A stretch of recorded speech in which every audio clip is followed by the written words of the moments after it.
ভাই সাব, তোমাদের সাথে কি এরকম হয়?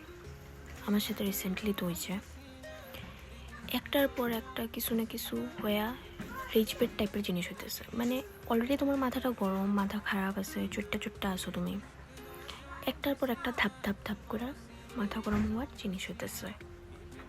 বাট তুমি রাগ করবে না, কেন কি একটা ডিপ ইনসাইড তুমি জানো এটা একটা ঠাকুরের লীলা চলতেছে, দেখার জন্য কি কতটা কুল ডাউন, কি কতটা মেল ডাউন হতে পারে তোমার। I understand. আমি ঠাকুর universe I see you, I understand you are taking my test. না চাতে হয়েও আমি ওই ওয়ারিয়ার লিস্টে আছি।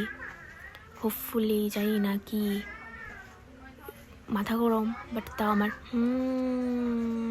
এরকম করতে লাগে। একটা একটা কি বা ট্রিগার হইতেছি, আশেপাশের মানুষ করতেছে, মাথা খারাপ, বাট স্টিল